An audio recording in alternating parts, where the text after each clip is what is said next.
et bienvenue dans votre émission Un regard sur la Bible. Bonne fête de Pâques à tous. Et bien sûr, nous sommes dans la semaine de la Pâques. Et quoi de plus normal que d'aborder des sujets qui vont dans ce sens. Aujourd'hui, nous parlons du tombeau vide de Jésus-Christ.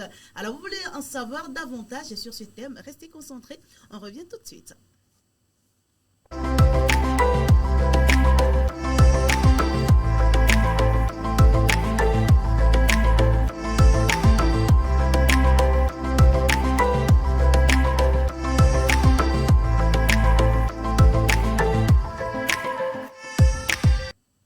Et oui, peut-être vous vous préparez déjà pour aller dans les différentes conventions ou que déjà vous êtes dans les conventions. Nous prions que la résurrection du Seigneur Jésus-Christ porte assez de fruits dans vos vies. Alors, sur ce plateau aujourd'hui, on a décidé de parler du tombeau vide de Jésus-Christ. Et c'est le pasteur Misa et Sodeke et le pasteur Amagli qui sont mes invités. Pasteur Misa, bonjour. Bonjour, madame. Comment est-ce que vous allez, pasteur? On se porte bien. On rend grâce à Dieu. Et le ministère? Le ministère se passe bien. Et je précise que vous êtes le titulaire de l'Église des Assemblées de Dieu de Ségbegan. Bien sûr. Merci pour l'invitation. Et comment se passe la mobilisation au niveau de l'Église là-bas? Oui, pour la Pâque, bien sûr. Oui, on se prépare. D'abord, on a une convention. On a une convention de Pâques au niveau de la région. Alors, on mobilise les fidèles pour assister à la convention. Au niveau de l'Église locale, même on n'a pas un programme. Il n'y a pas un programme. Le programme, c'est à la convention de Pâques. Ah, super ça. Alors, mon second invité, le pasteur Amagli Folivi, qui n'est plus à présenter. Pasteur, bonjour. Bonjour, Madame Flora. Comment est-ce que vous allez? Alors, grâce à Dieu. Comment se porte l'église de Dalimé? À merveille, le Seigneur est fidèle. Et la mobilisation pour la convention? Ah, elle est vraiment active. Hein. Et vous, vous êtes dans quelle région déjà? Bon, la région est répartie en deux zones. Ok. Il y a une zone qui se dirigera ce soir déjà sur le site de camp de prière de l'évangéliste Adjalite à Corée. Et le second site, c'est sur le terrain de Lebasito. Donc, c'est les deux sites qui sont réservés pour le camp de la région Golfe Ouest. Donc, bon, moi, je suis quand même sur la liste du site 2, Lebasito. Super ça. Ouais. Alors, pour tous ceux qui se préparent déjà, ou je ne sais pas, ceux qui sont déjà dans les activités de la convention, les organisateurs, nous prions que le Saint-Esprit vous soutienne. Ce n'est pas facile. Et les démarches de la convention, ce n'est pas du tout aisé. Mais avec le Saint-Esprit, je sais bien que nous ferons des exploits au nom de Jésus-Christ. Alors que vous soyez à Corée ou à Lebasito, soyez sereins, et parce que le Seigneur va passer et il va visiter forcément son peuple. Alors, ne ratez pas ses bénédictions. Et donc aujourd'hui, dans cette émission, on décide de parler du tombeau vide de Jésus-Christ. Alors, pasteur Misa, Oui, madame. quelle est la différence entre la Pâque chrétienne et la Pâque juive? D'abord, quand on parle du tombeau vide de Jésus-Christ, qu'est-ce qu'on entend? Le tombeau vide de Jésus symbolise déjà la victoire. Parce que parler d'un tombeau vide, ça veut dire qu'il y avait un mort et que le mort n'est plus dans le tombeau. Donc, c'est un signe de victoire. Jésus a vaincu le tombeau et le tombeau est vide. Christ n'est plus dans le tombeau. Il a vaincu le tombeau. Alors, si aujourd'hui, il y a un mort qui est enterré et puis du jour au lendemain, pasteur Amagli, on se rend compte que le tombeau est vide. Non, c'est deux choses différentes. C'est deux choses carrément différentes. Si le mort a disparu dans le tombeau, la première hypothèse, sûrement que ceux qui sont dans le trafic des pièces humaines, ont déterré le cadavre pour en faire le sale boulot. Ou bien il y avait eu un problème de dégradation de la zone qui nécessite que le corps ou bien les tombeaux soient déplacés. Bon, c'est ces deux hypothèses que moi je vois. Mais dire que le mort n'est plus dans le tombeau, et jusqu'à preuve du contraire, nous n'avons pas encore entendu cela, à part l'histoire vraie de Jésus-Christ. Super ça. Alors, pasteur Misa, maintenant répondez à ma question, s'il vous plaît. Quelle est la différence? D'abord, quand on parle de la Pâque, qu'est-ce qu'on insinue avant de faire la différence entre la Pâque juive et puis la Pâque chrétienne?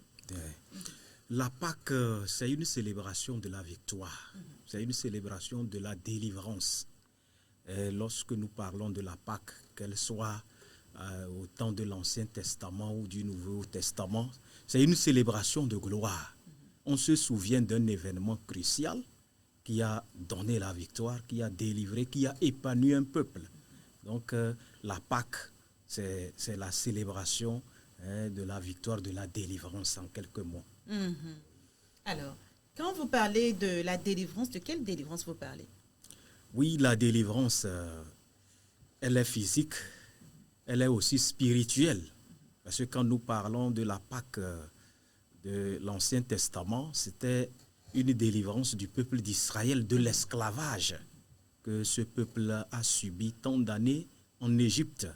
Donc l'heure avait sonné et Dieu a donné des instructions fermes que le peuple devrait observer pour que le peuple soit libéré. Alors le peuple devrait se souvenir de cet événement crucial qui est la Pâque. Donc c'est une délivrance physique. Bon, quand nous venons dans le Nouveau Testament, la Pâque, la résurrection de Christ, c'est une délivrance spirituelle. C'est un salut. Jésus est ressuscité des morts pour que nous soyons vraiment sauvés. C'est pour confirmer son message de salut, son message de délivrance. Et la Pâque, sous le signe du Nouveau Testament, a d'abord une connotation spirituelle avant d'aller dans le sens physique. Alors, pour faire court, et la différence maintenant qu'on peut faire entre cette Pâque juive, c'est-à-dire cette délivrance, et celle que nous célébrons aujourd'hui, la Pâque chrétienne. C'est ça. Bon, la différence, c'est que le peuple d'Israël a été libéré de l'esclavage. Ce peuple a crié à l'Éternel et Dieu les a délivrés de l'esclavage. C'est vrai que le pharaon de l'époque n'a pas voulu laisser partir le peuple. Alors Dieu a agi par sa main ferme pour qu'il puisse lâcher prise et que le peuple soit délivré.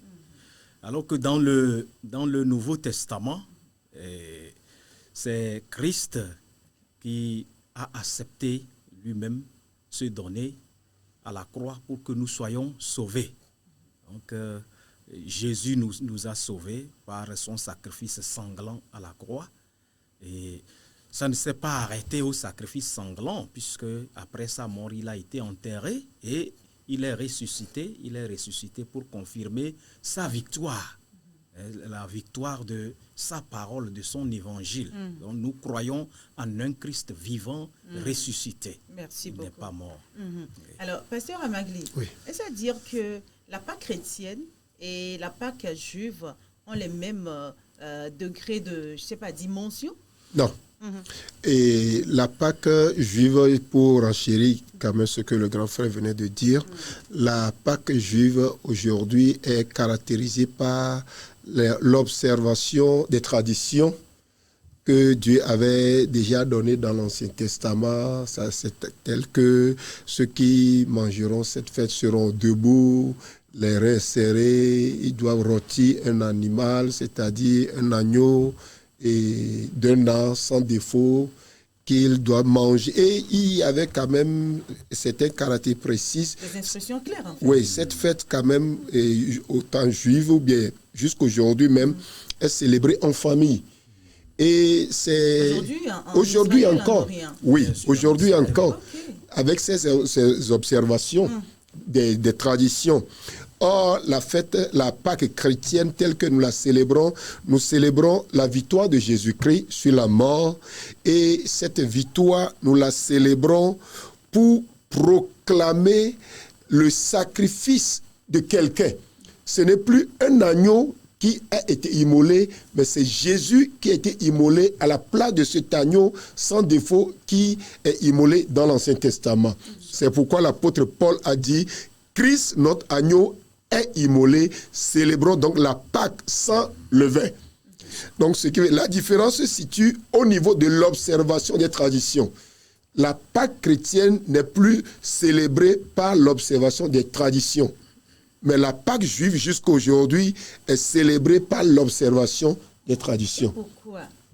Mais Jésus est venu pour tout le monde entier. Justement. Et vous savez, le juif a une connotation différente du Messie par rapport aux critères que l'Ancien Testament avait précisés par rapport au Messie. Quand le Messie sera là, il sera un homme spirituel et politique. Il accomplira certaines promesses. Il rebâtira le temple. Il fera rentrer tous les Juifs. Les Juifs ont cette compréhension du Messie. Donc le Christ venu ne remplit pas cette condition selon le Juif. Donc, pour le Juif, le Messie qui se présentait sur les voies de Jérusalem, Galilée, autres, n'a pas accompli les critères qu'eux espéraient. Donc, par conséquent, ce n'est pas encore le Messie promis ça. Ils attendent jusqu'à aujourd'hui le Messie qui viendra sauver. Alors, cette description, ces caractéristiques qui avaient été données au Messie, et ça provenait d'où? Effectivement, dans la Torah, dans la loi. Mais le problème se situe au niveau de l'interprétation des textes. Okay. Le problème se situe au niveau de l'interprétation. Parce que si vous suivez la discussion de Jésus-Christ avec les pharisiens, il leur a précisé clairement que vous lisez les textes, mais vous ne comprenez pas ce que les textes disent. Parce que ces textes parlent de moi. Et vous me voyez, mais vous me rejetez. Donc le problème des Juifs jusqu'à aujourd'hui, c'est l'interprétation des textes. Eux, ils interprètent les textes littéralement sans voir le sens spirituel que le sens révèle.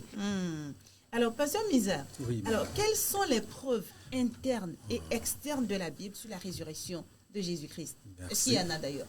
Il y a des preuves, Bon, avant d'aller aux preuves, par rapport à l'intervention du pasteur, j'aimerais aussi rebondir en disant que les Juifs espéraient une indépendance terrestre. C'est-à-dire, à l'époque où le Messie était né, les Juifs étaient sous la domination romaine. Donc, leur ambition était que le Messie sera un homme puissant, politique, qui combattra les Romains et les délivrer pour qu'ils soient indépendants. Donc, ils attendaient cette mission de Christ, alors que ce n'était pas la priorité de sa venue. Jésus voulait d'abord sauver les hommes spirituellement, peut-être avant de voir comment délivrer le peuple juif. Et comme cet objectif n'était pas visé par Christ, les Juifs l'avaient rejeté. Quand vous lisez les évangiles, vous allez constater que les Juifs étaient contre même le ministère de Christ, contre son message. Parce c'est ce qui justifie la raison d'interprétation dont parlait le pasteur Amadou. Bien sûr, c'est dans ce sens. Donc, par rapport à la résurrection de Christ, il y a des preuves. Il y a des preuves qui démontrent clairement que Jésus est ressuscité. D'abord, le tombeau était vide. Le tombeau où Jésus était couché était vide. Jésus n'est plus dans le tombeau. Quand nous lisons la Bible, les femmes qui cherchaient Jésus, quand elles sont allées, elles n'ont pas trouvé Jésus couché dans le tombeau. Le tombeau était vide. Et les femmes qui cherchaient Jésus, elles n'ont pas pu le voir, comme je le dis, dans le tombeau. Quand Jésus est ressuscité aussi, il y a des preuves. Les gens l'ont rencontré. Ses disciples l'ont rencontré. Après tout, il y a plus de 500 personnes qui l'ont rencontré. L'apôtre Paul même témoigne aussi qu'il l'a rencontré sur la route de Damas. Donc réellement, Jésus est ressuscité. Et après sa résurrection, beaucoup de personnes l'ont rencontré. Et plus encore, il n'était pas dans le tombeau. Le tombeau où Jésus était enterré était un tombeau vide. Donc ce sont des preuves palpables que Jésus est ressuscité. Ah oui, pasteur Magli? Oui. Des preuves, quelques preuves externes et puis internes à la Bible, il y en a qui sont externes à la Bible. Oui, les preuves internes à la Bible, le pasteur en a déjà cité certaines et il y en a encore plein. Et en Israël, par exemple, pour ensevelir un mort, ils utilisent des linges et des banderelles pour bander le cadavre. Et ce qui était formidable, lorsque les femmes étaient rentrées, de même que les apôtres, Pierre et autres, quand ils étaient rentrés, ils ont retrouvé la linge qui avait été utilisée pour bander sa tête pliée, déposée quelque part, de même que toutes les banderelles étaient là, par terre. Et aujourd'hui, les fouilles archéologiques quand même ont fait ressortir ces évidences et nous croyons que réellement c'est la preuve que Jésus d'abord été enterré et il est ressuscité. Et comme le pasteur l'a dit, plusieurs personnes, il s'est révélé à plusieurs de ses disciples. Les incrédules comme Thomas aussi ont cru finalement à sa résurrection parce que le voyant, et ils ont poussé la curiosité de mettre la main dans les plaies où les pointes l'ont percé. Et quand nous parlons, et je vais quand même ajouter un élément très important par rapport aux preuves internes, c'est la transformation qui a eu lieu dans la vie des disciples, des apôtres. La résurrection a boosté la confiance de ces apôtres. Ce qui fait que si vous lisez la Bible, vous verrez qu'à cause de cette résurrection qui vient confirmer que Jésus est réellement le Fils de Dieu, ces apôtres se sont livrés à la mission de Jésus, acceptant même d'être martyrisés. C'est la résurrection qui a créé en eux cette transformation et les a poussés jusqu'à ce niveau-là. Quant à ce qui concerne aux preuves externes, il y en a. Nous avons des preuves historiques, des témoignages historiques. Les historiens des premiers siècles, parmi lesquels nous avons Joseph, ces historiens sont des historiens de renom, crédibles. Ils ont parlé, quel Joseph Pasteur? Joseph Flavius, il en a parlé de la résurrection de Jésus-Christ. C'est un historien crédible. Et ses écrits font acte de foi. Est-ce qu'il est chrétien? Il est chrétien? Bien sûr, il est chrétien. Oui, il est chrétien. Et il a parlé de la résurrection de Jésus-Christ dans ses écrits. Et aussi, la croissance rapide du christianisme est une preuve externe très importante. Là, plusieurs se demandent comment le christianisme arrive à croître aussi rapidement. Comment les gens face à la persécution, face à la mort, les gens sont jetés sous l'Empire romain, les gens sont jetés dans la fosse aux lions, les gens ont été crucifiés, dévorés, mais ils maintiennent toujours la foi. Pourquoi? C'est parce que la résurrection leur a garanti la vie, que même si vous mourrez aujourd'hui, vous avez une vie qui vous est réservée. Et c'est la résurrection qui a déclenché tous ces miracles, ou bien ces transformations. Et c'est une preuve externe tangible. Et le pasteur l'a déjà dit, le tombeau est vide. Jusqu'à aujourd'hui, le tombeau vide demeure et constitue un site touristique. Plusieurs vont en Israël pour visiter ce tombeau vide. Et c'est une preuve tangible que Christ est réellement ressuscité. Mais comment se fait-il que les scientifiques, pasteur Minza, Oui. eux, jusqu'alors, ils rejettent la résurrection de Jésus-Christ? Est-ce qu'ils ont raison? Les scientifiques ont raison de rejeter la résurrection de Christ, mais je ne les approuve pas. Ok. Parce que scientifiquement, il est inadmissible qu'une personne meure et va ressusciter encore. Scientifiquement, on naît, on grandit, on meurt et puis c'est fini. C'est la fin de l'homme. Mais dire scientifiquement que quelqu'un est ressuscité, ça c'est contre la raison. Donc les scientifiques, sur le plan scientifique, bon, on peut dire que c'est inadmissible, mais il faut comprendre que la résurrection de Christ, c'est un miracle, c'est un fait qui dépasse la science, c'est un fait qui dépasse le raisonnement humain. Donc s'il faut s'arrêter au raisonnement humain pour soutenir que Christ est ressuscité, nous allons échouer. Il faut aller au-delà du raisonnement humain, il faut aller à la foi, il faut croire pour être sauvé. Donc, je ne dis pas que les scientifiques ont raison, mais dans leur domaine, rien ne peut prouver qu'un homme puisse mourir et puis ressusciter. Cela n'a jamais existé et cela n'existera pas dans le domaine de la science. Mais nous sommes dans un domaine spirituel, c'est un miracle. Cela relève d'un grand miracle que Dieu a accompli et Dieu est au-dessus de la science. Alors, Oui. Merci beaucoup, pasteur Amagli. Bon, j'irai peut-être à l'encontre. D'accord. Selon moi, la science ne rejette pas la résurrection de Jésus-Christ. Parce que la science a ses méthodes. Okay. La méthode scientifique est axée sur l'observation empirique, c'est-à-dire sur des expériences répétitives.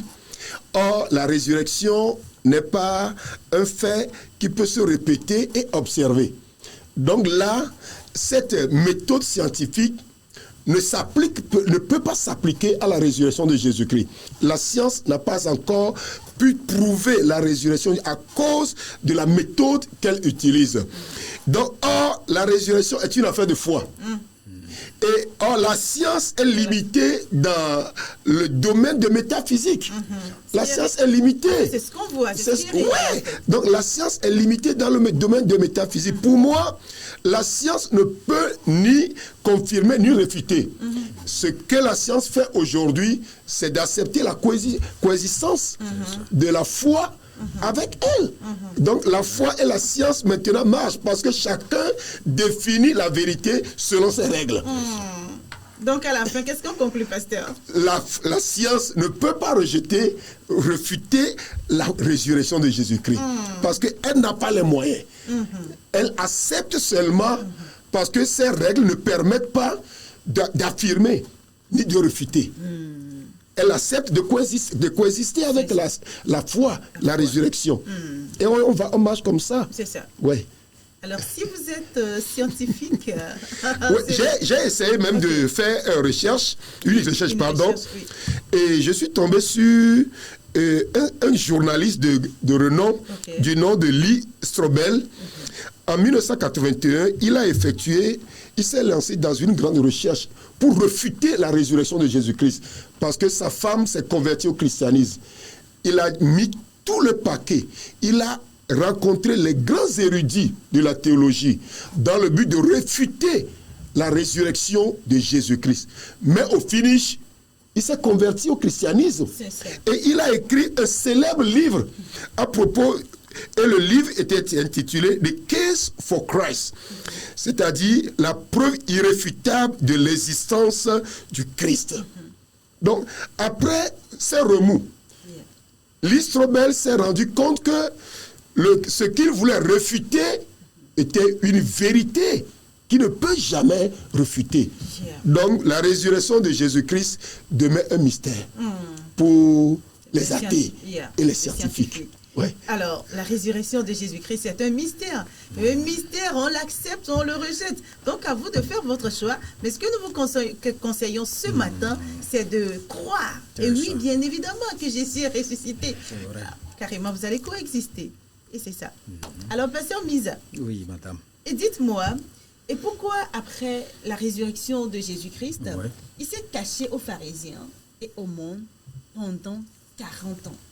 40 jours. 40, je veux dire. 40 jours, oui, 40 jours. Désolé. Effectivement, Jésus l'a fait parce que c'était des groupes de personnes qui ne croyaient pas en lui. Il l'avait rejeté. Les pharisiens étaient un groupe très hostile au ministère de Christ. Et le monde païen également n'avait pas encore entendu parler de lui. Jésus ne s'est pas présenté à ces gens. Il a voulu d'abord se présenter à ceux qui ont cru en sa parole pour qu'ils soient des témoins. Voilà. Il a voulu avoir des témoins fiables qui pourront transmettre son message de résurrection. Il sait que s'il va vers les pharisiens ne vont jamais l'accepter. Ce message n'ira pas loin. Et le monde païen ne l'avait pas encore connu. Il faut des témoins qui doivent aller vers le monde païen pour leur annoncer que Jésus est ressuscité. C'est pourquoi Jésus n'a pas perdu son temps. C'est sa stratégie de mission, sa stratégie de travail. Et Jésus savait que s'il passe par ceux qui croyaient en lui, son message connaîtra du succès. Et le monde sera sauvé. Donc il a très bien fait de passer par le groupe qui a cru en lui pour que le message soit annoncé au monde entier. Oui, je crois que c'est la première raison fondamentale, c'est le rejet probable des pharisiens. Si nous lisons par exemple Matthieu 28, à partir du 11e verset jusqu'au 15e, lorsque les gardes étaient allés vers ces pharisiens pour leur raconter les événements de la résurrection, qu'est-ce que ces chefs religieux ont fait? Ils ont soudoyé les gardes en leur remettant de l'argent pour dire, allez dire, lorsque nous dormions, ces disciples étaient venus le voler de nuit. Alors, c'est clair que ces personnes qui ont mis tous ces moyens pour faire taire la résurrection de Jésus, même si Jésus apparaît à ces derniers, ils ne l'accepteront jamais. Ça, c'est la première raison, ça. C'est pour le rejet probable de ces gens-là. Et la deuxième raison, comme le pasteur a dit, c'est pour avoir des témoins crédibles. Jésus s'est montré, révélé seulement qu'à ces fidèles qui l'ont suivi jusqu'à la mort, pour qu'ils soient des témoins et que leur foi soit réconfortée. Jésus a fortifié leur foi. Nous avons déjà dit plus haut que la résurrection a transformé ces gens-là. C'est pour que leur foi soit réconfortée afin qu'ils s'engagent beaucoup plus avec le Seigneur et portent plus loin son message pour que plusieurs soient sauvés. Et c'est un plan divin aussi. C'est un plan divin que Jésus commence par un groupe de témoins. Un groupe de témoins. Et que par ces groupes fidèles, la propagation de l'évangile soit effective. Et Dieu a bien voulu cela pour passer par ces hommes faibles, ces hommes de classe moyenne. Dieu a voulu passer par ces hommes-là pour propager la foi en son Fils Jésus-Christ. Donc, se révéler à ces détracteurs ne portera pas de fruits. Alors, chers téléspectateurs, aujourd'hui dans votre émission Un regard sur la Bible, nous abordons la question du tombeau vide de Jésus-Christ. Le pasteur Amagli et le pasteur Esadike Minza sont mes invités. Avec eux aujourd'hui, on est en train de découvrir un peu plus sur ce sujet. Alors, où que vous soyez, cette émission sera retransmise après ou bien sera disponible sur le YouTube. Ce que nous vous demanderons, c'est d'aller partager, commenter, liker, afin que notre chaîne puisse être davantage boostée. Alors, si tu es dans cette semaine de Pâques, sache que c'est une grâce que tu as obtenue de l'Éternel. Alors, profites-en et passe de bon temps avec le Seigneur. Et je crois bien que ces mystères te seront encore révélés parce qu'aux scientifiques, c'est difficile. Aux athées, c'est difficile. Mais pour nous, les chrétiens, c'est une causerie entre père et fils et père et fille. Donc, et accroche-toi au Seigneur pendant ces périodes et tu ne seras pas du tout déçu. Pasteur Amagli, oui. Encore une question pour vous. Pourquoi est-ce que les Juifs, dans un premier temps, vous disiez que ces Juifs-là, leur manière de célébrer la Pâque, ou bien leur Pâque est différente de la nôtre, parce qu'ils marchent selon les traditions, selon certains critères. Encore maintenant, pourquoi est-ce qu'ils ne reconnaissent pas la résurrection de Jésus-Christ? Oui, et nous l'avons déjà brossé. Vous savez, les Juifs ont une conception du Messie qui doit venir. Et si vous suivez bien les enseignements de la loi, la résurrection n'était pas l'enseignement principal. Et aussi, le peuple juif a deux grands groupes religieux, les pharisiens et les sadducéens. Les sadducéens ne croient point. Eux, ils rejettent carrément le problème de résurrection. Mais c'est des groupes religieux très influents en Israël et c'est eux qui enseignent le peuple. Le deuxième groupe, c'est le groupe des pharisiens qui sont modérés. Mais ils ne parlent pas trop haut. Ils semblent croire, mais ce n'est pas leur priorité. Si vous suivez bien, si nous allons dans le livre des Actes, lorsque Paul était devant Agrippa, dans son procès, Agrippa lui demande qu'est-ce qui l'amène ici. Il a dit, si je suis porté par mon peuple ici, c'est à cause de l'espérance de la résurrection. Et la Bible dit, il y a eu un grand tumulte. Il y a deux camps opposés et à cause de ce que Paul avait dit. Donc ces deux groupes étaient très opposés. Donc du coup, puisqu'ils ne croyaient pas à la résurrection, et que quelqu'un dit qu'il est ressuscité, et c'est eux les groupes influents qui influencent le peuple en matière de la loi, en matière de la loi et de la spiritualité. Du coup, ils ont influencé tout le peuple. Ils ont influencé tout le peuple. Donc, ils ne peuvent en aucun cas croire, accepter la résurrection de Jésus-Christ. Et aussi, le critère qu'ils ont du Messie. Je l'avais déjà dit, le critère qu'ils ont du Messie, pour le juif, le Messie sera un homme spirituel et politique pour les délivrer de la domination des Romains. Si vous lisez Luc 24, verset 21, il y a un verset très intéressant. La Bible dit, nous espérions que ce serait lui qui apporterait la rédemption à Israël. Mais avec tout cela, c'est aujourd'hui le 3e jour depuis que ces événements se sont produits. Ça, c'est les disciples de Jésus qui le disaient. Nous espérions que c'est lui qui apporterait la rédemption. C'est lui qui viendra nous délivrer de la domination romaine et autres. C'est les disciples qui étaient avec Jésus. C'est comme leur espoir était tombé dans l'eau. Voilà. Donc, puisque ce n'est pas ce qu'ils espéraient qui était arrivé, ils étaient dans l'embarras, ils étaient dans le doute. Dans la confusion Dans totale. la confusion totale. Ces disciples-là, c'est ceux qui marchaient sur la voie de Emmaüs. Mais finalement, eux, ils ont cru. Mais tous ceux-là qui avaient ce critère, cette conception de Jésus, qui sera un leader politique, un leader spirituel, puisque Jésus n'a pas incarné ce leader, dire qu'il est ressuscité, c'est un faux problème chez eux.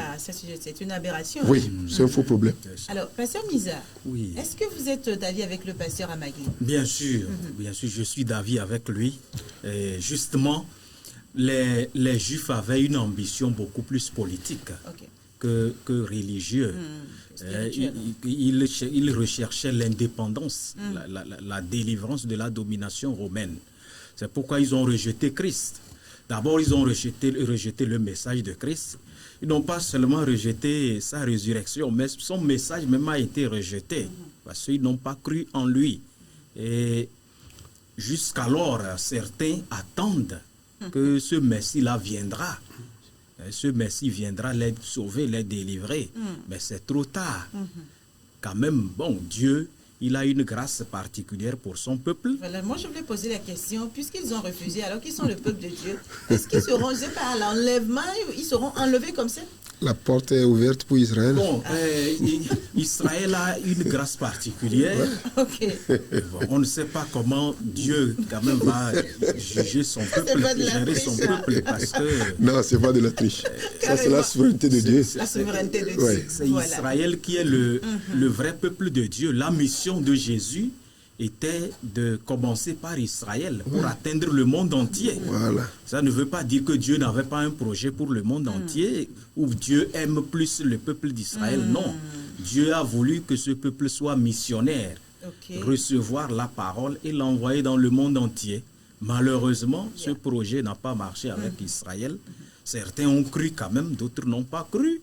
Mais ceux qui n'ont pas cru et ils demeurent Israël, nous ne savons pas comment Dieu les traitera, comment Dieu les gérera. Mais Israël demeure quand même le peuple de Dieu jusqu'aujourd'hui.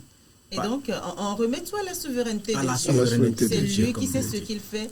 Et nous, on fait ce qu'il nous demande. Voilà. Jésus, c'est bon. Et c'est bon. Et pasteur, après la résurrection de Jésus-Christ, quelle nature avait-il? Après la résurrection de Christ, il avait un corps glorieux. Alléluia. Ce n'était plus un corps limité à l'espace, au temps, mais c'est un corps glorieux. C'est un corps qui lui permettait, c'est-à-dire d'apparaître partout, au même moment quand il voulait.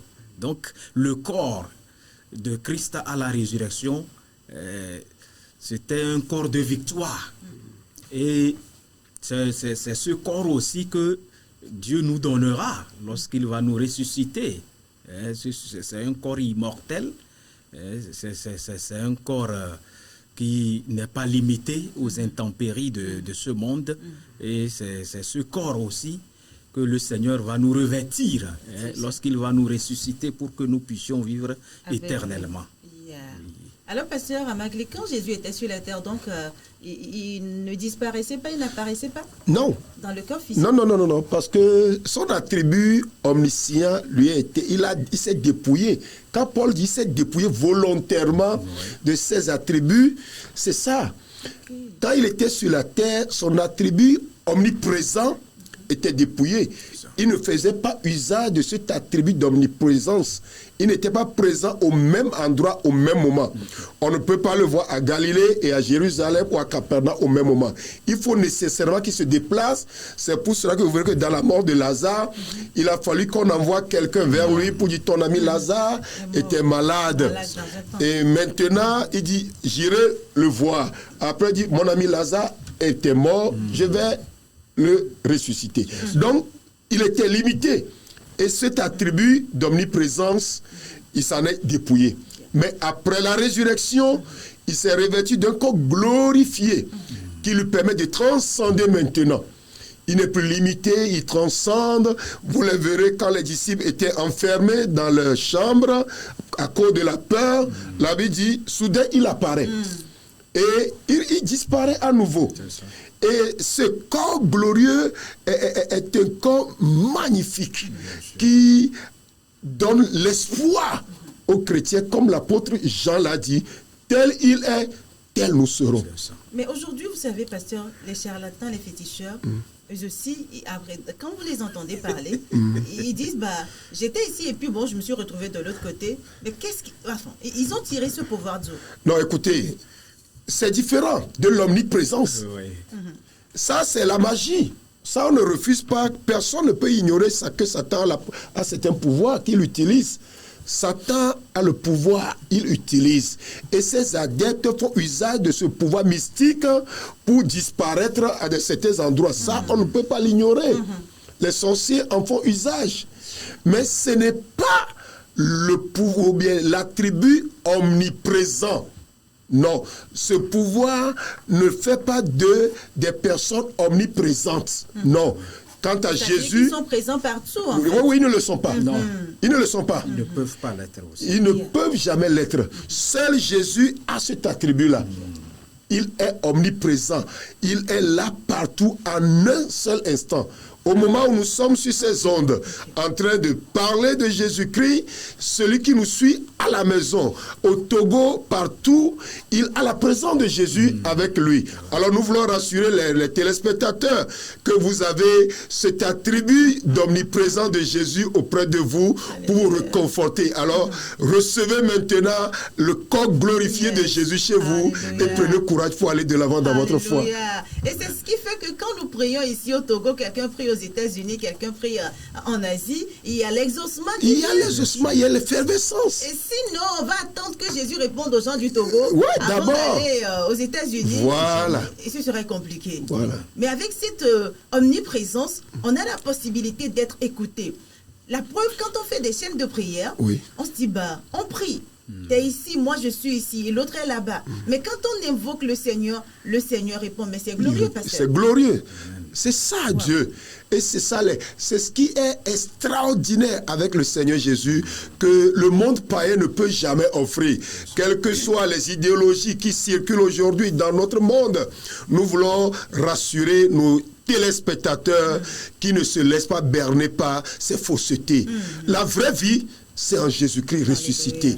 Et seul lui donne un sens à notre vie et nous oriente vers un épanouissement total. Alors, si tu es déjà un expérimenté de la magie et tu apparais, tu disparais, sache qu'un jour, ce pouvoir va te lâcher.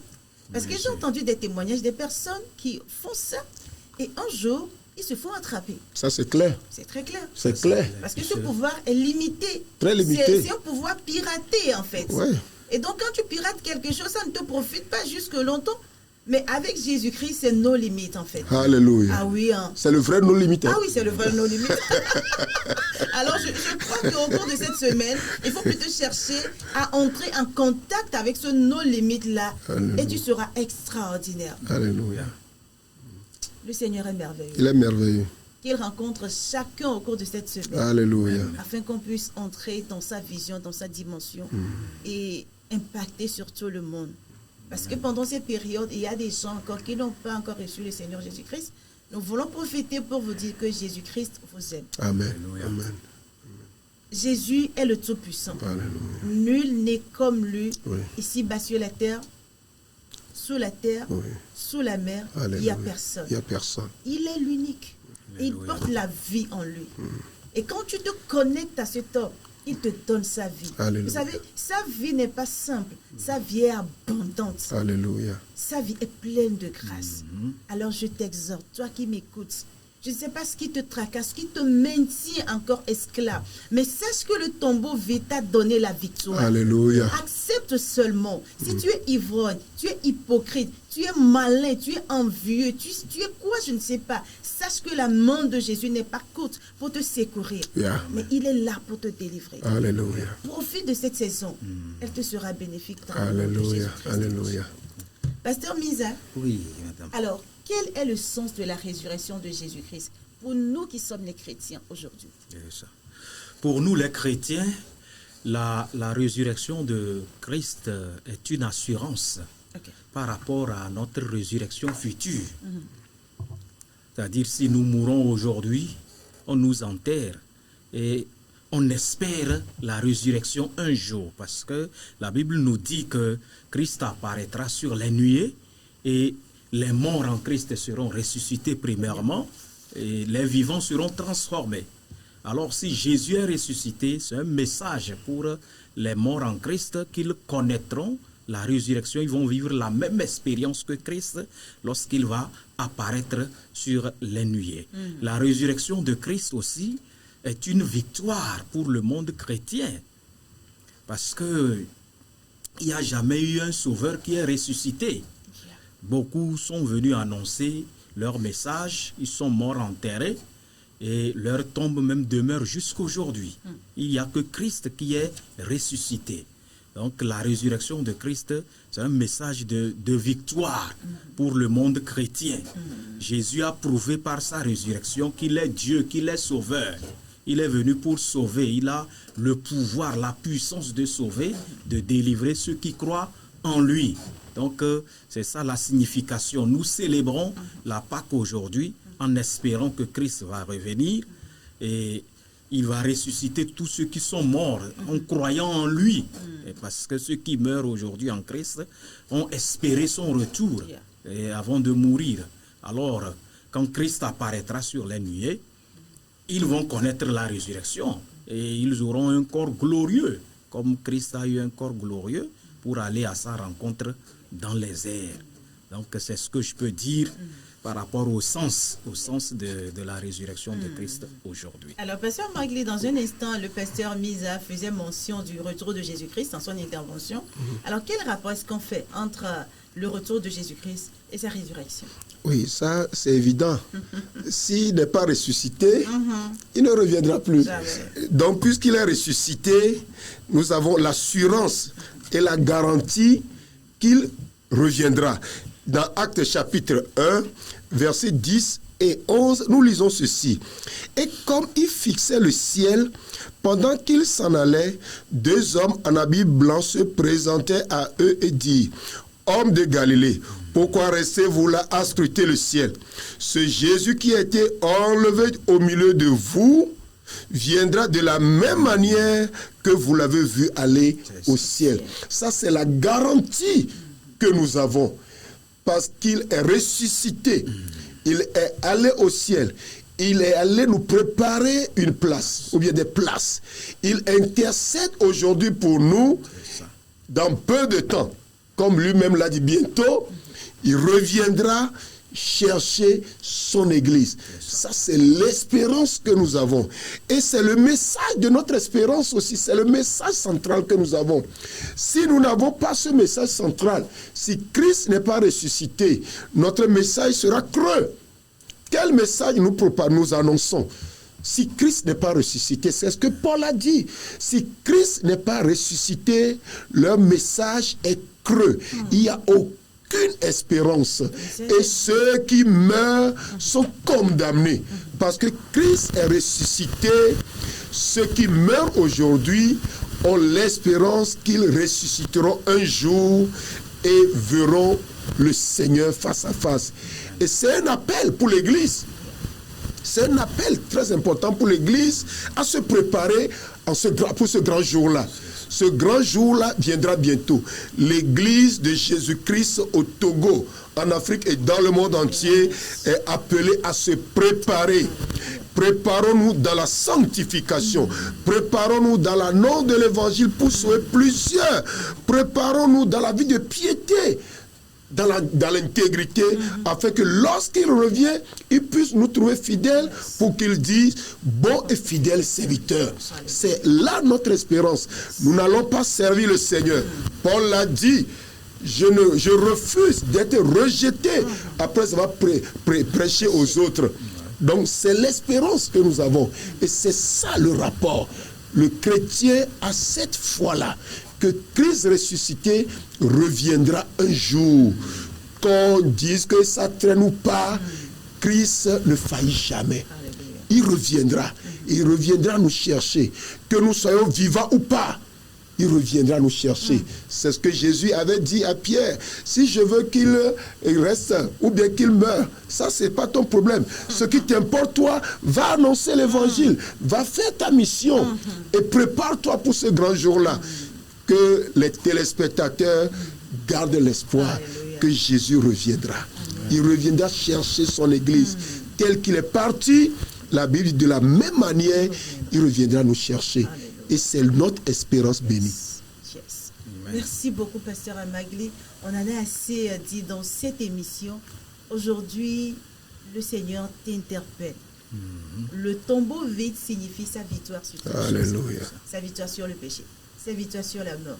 Et la vie qu'il a en lui, Jésus décide de t'accorder cette vie. Alléluia. Et c'est pour cette raison que nous avons abordé ce sujet sur ce plateau aujourd'hui avec le pasteur Amagli et le pasteur Misa et Sadeke. Merci beaucoup mes deux pasteurs, merci d'être passés. Je crois que vos messages ne sont pas tombés dans des oreilles du sourd, mais elles porteront du fruit au nom de Jésus-Christ. Pasteur Misa, oui, madame. Est-ce que vous avez un dernier mot à l'endroit de nos chers téléspectateurs, vos mots de la fin? Oui, comme mot de fin, j'aimerais encourager chacun à valoriser cette période de la Pâque. La Pâque, c'est un moment de victoire pour le corps de Christ. Il faut mettre ce temps en valeur pour prier. C'est vrai, nous devrons nous préparer. Le Seigneur reviendra nous chercher. Mais le temps que nous avons à vivre sur cette terre aussi doit être un temps béni, un temps de victoire. Il y a beaucoup de défis aujourd'hui qui se dressent devant les chrétiens. Et la Pâque, c'est un moment de victoire, un moment de résurrection. Nous pouvons recevoir des guérisons, des délivrances. Nous pouvons voir des portes s'ouvrir au cours de cette période de la Pâque. Beaucoup de miracles peuvent s'opérer si nous mettons vraiment en valeur ce temps et nous cherchons le Seigneur. Donc j'encourage tous les chrétiens à considérer cette période comme une période spéciale pour s'approcher plus du Seigneur, chercher sa face et voir beaucoup de victoires dans leur vie personnelle. Merci beaucoup, pasteur. Et pasteur Amagli. Oui. Et aux téléspectateurs qui sont en train de nous suivre, j'ai deux messages. Le premier message, c'est à l'endroit de ceux qui sont déjà des chrétiens. Je voulais encourager un chrétien à continuer par croire que la résurrection de Jésus n'est pas un mythe, mais c'est une réalité. Et nous la vivons au quotidien. Donc de tenir ferme, quelles que soient les situations difficiles que le chrétien traverse, d'être confiant que sa victoire est garantie. Il en sortira toujours la tête haute, parce que ce qui effrayait le monde, Jésus l'a terrassé. C'est Satan. Et que le chrétien continue sa marche avec confiance en Jésus, sachant que bientôt, et très bientôt, son Seigneur apparaîtra et le prendre avec lui. À nos frères et nos sœurs qui n'ont pas encore fait l'expérience du salut en Jésus-Christ, qui peut-être étaient dans un lien et qui ont peur d'abandonner ces liens. Je voulais vous annoncer une bonne nouvelle. La Bible dit, sur la croix, Jésus a dépouillé les principautés. Il les a vaincus en triomphant d'elles et les a livrés en spectacle. Satan qui vous effrayait, qui vous faisait croire que si vous m'abandonnez, vous deviendrez fou, vous mourrez. Je veux vous dire ce matin, ou bien cet instant, en train de nous suivre, qu'il est un menteur, il est vaincu, Jésus l'a dépouillé publiquement. Prenez seulement la résurrection et de dire, Jésus, je te confie ma vie. Je crois que tu es le Seigneur. Et vous verrez sa puissance de résurrection se manifester en vous. Et que sa grâce soit avec vous. Si l'esprit de celui qui a ressuscité Jésus-Christ habite en quelqu'un, qu'il croit avec moi, que tout ce qui est mort en lui sera ressuscité. Que la grâce soit avec chacun au nom de Jésus. Amen. Amen. Merci beaucoup, Pasteur Amagli. Merci, Pasteur Misa. J'espère vous retrouver très, très bientôt. Et je vous souhaite une bonne semaine pascale et que le Christ ressuscité vous élève davantage. À vous, mes chers téléspectateurs, merci de nous avoir suivis. N'oubliez pas, Jésus revient, c'est la réalité, c'est la vérité, c'est l'évidence. On ne peut jamais renier cela. Alors cherchez-le davantage pendant qu'il est encore temps. Pendant qu'il est encore temps, cherchez-le. Oui. Et il va se révéler à vous. À vous qui ne l'avez pas encore connu, sachez que Jésus a vaincu le tombeau. Oui. Il est parti à la droite du Dieu le Père, ton créateur bien sûr, pour te réserver une place. Alors attache-toi à lui, fais ami avec lui et tu verras que tu ne seras pas déçu. Bonne semaine pascale à tous et que le Seigneur vous garde. Bonne convention aux gens de Golfe Ouest, Est et puis à tous ceux-là qui seront sur les différents sites au niveau national bien sûr. Que le Seigneur vous garde. À la prochaine.